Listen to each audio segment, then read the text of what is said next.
नमस्कार। इसमें कोई शक नहीं कि वर्तमान समय में नासा टेक्नोलॉजी, अचीवमेंट्स और विश्वास के मामले में दुनिया की नंबर 1 स्पेस एजेंसी है। लेकिन क्या आने वाले समय में इसरो नासा को हराकर उसकी जगह ले पाएगा?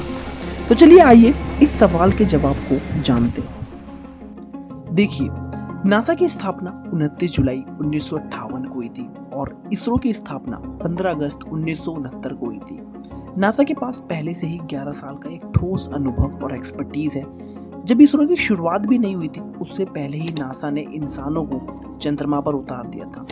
इसरो ने 1975 में अपना पहला अंतरिक्ष यान आर्यभट्ट लॉन्च किया था, लेकिन मैं आपको बता दूं कि आर्यभट्ट को सोवियत रॉकेट पर लॉन्च किया गया था, क्योंकि उस समय तक इसरो के पास अपना खुद का लॉन्च व्हीकल भी नहीं था, जबकि नासा के पास पहले से ही कई सारे प्रचुर मात्रा में उपलब्ध थे।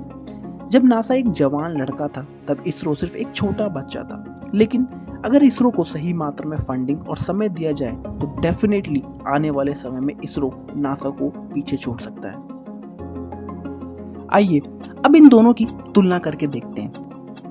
देखिए, नासा का औसतन वार्षिक बजट 24 बिलियन अमेरिकी डॉलर है, जो कि भारतीय रुपयों में 2400 करोड़ रुपए होता है। इसके विपरीत इसरो का औसतन वार्षिक बजट केवल 1.5 बिलियन अमेरिकी डॉलर है, यानी 150 करोड़ रुपए, जिसका अर्थ है कि नासा को इसरो की तुलना में लगभग 24 गुना अधिक राशि मिलती है। नासा के पहले सफल मंगल ऑर्बिटर मेरिनर 9 का बजट 137 मिलियन अमेरिकी डॉलर था, यानी 1029 करोड़ रुपए, और इसरो के मंगलयान का टोटल कॉस्ट था 450 करोड़ रुपए।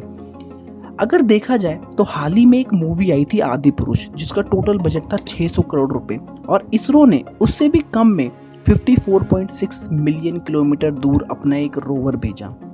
साथ ही नासा के पास 18,000 से अधिक कर्मचारियों का कार्यबल है और इसरो के पास करीब 17,000 कर्मचारी हैं। इसमें भी नासा के पास 1,000 से अधिक कर्मचारी हैं। इसके अलावा जब नासा ने अपना LRO मिशन लॉन्च किया था, जिसका बेसिकली काम था चांद के सरफेस की फोटोज और डाटा एकत्रित करना, उसका टोटल बजट था 580 मिलियन डॉलर, जो कि इंडियन रुपीस में 4,331 करोड़ रुपए होता है। लेकिन जब इसरो ने अपना चंद्रयान 1 लॉन्च किया था, तो उसका टोटल कॉस्ट था 56 मिलियन डॉलर, जो कि नासा के LRO मिशन से कई गुना कम था।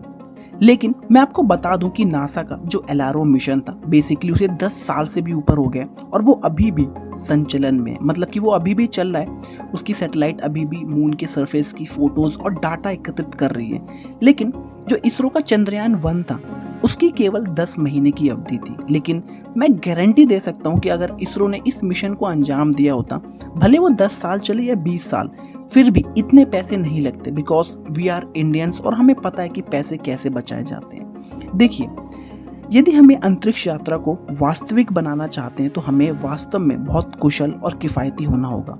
ये एक सच्चाई है कि एक दिन मनुष्य को अपने अस्तित्व को जीवित रखने के लिए दूसरे ग्रहों की यात्रा करनी होगी, और अंतरिक्ष क्षेत्रों के बीच इस प्रकार की स्वस्थ प्रतिस्पर्धा हमारे लिए फायदेमंद होगी। हालांकि मैं आपको एक बात बता दूं कि नासा और इसरो के बीच किसी भी तरह का कोई कंपटीशन नहीं है, बल्कि ये दोनों एजेंसीज एक दूसरे के कई मिशनों में सहयोग करती हैं, जो कि अच्छी बात है। देखिए, नासा अपने बड़े बड़े मिशंस के लिए जानी जाती है, चाहे वो इंसानों को चांद पर उतारना हो या फिर रॉकेट से एस्टेरॉयड की डायरेक्शन चेंज करनी हो, और वो कर भी सकते हैं क्योंकि उनके पास खर्च करने के लिए बहुत सारा पैसा है। लेकिन इसरो के पास इतना बजट नहीं है कि वे नए नए एक्सपेरिमेंट्स करें, नई नई रिसर्च करें, क्योंकि इसरो के पास एक लिमिटेड बजट है जिसमें वह उसी चीज़ पर फोकस करती है जो चीज़ बहुत ज़रूरी है। इसमें कोई शक नहीं कि इसरो ने कुछ सालों में बहुत तेजी से प्रगति की है और अब इसरो दुनिया की टॉप स्पेस एजेंसीज में आती है, और ये आने वाले वर्षों में और बहुत सारी उपलब्धियां भी हासिल करेगी। आइए अब इसरो के कुछ अपकमिंग मिशंस के बारे में जानते हैं।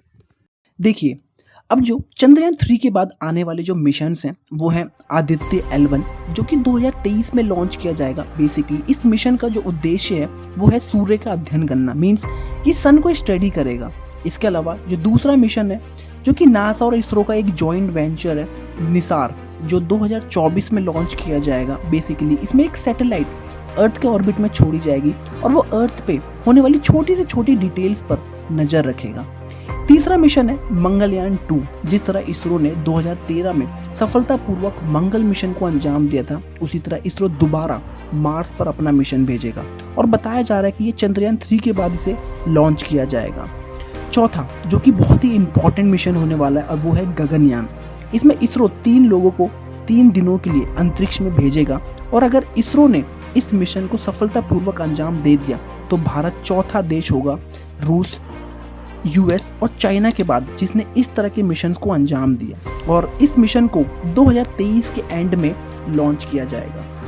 लास्ट और पांचवा मिशन है शुक्रयान। बताया जा रहा है कि इसरो 2024 की शुरुआत में वीनस पर अपना मिशन भेजेगा। तो ये कुछ इसरो के अपकमिंग मिशंस हैं, और मैं सही बताऊं तो हमें इस बात पर गर्व होना चाहिए कि आज इसरो इतनी ऊंचाई पर पहुंच चुका है और ऐसे ऐसे मिशंस को अंजाम दे रहा है। ये वही इसरो है, ये वही भारत है जिसका कभी मजाक बनाया जाता था। कहा जाता था कि जिस देश में खाने का पैसा नहीं है वो स्पेस में जा रहे हैं।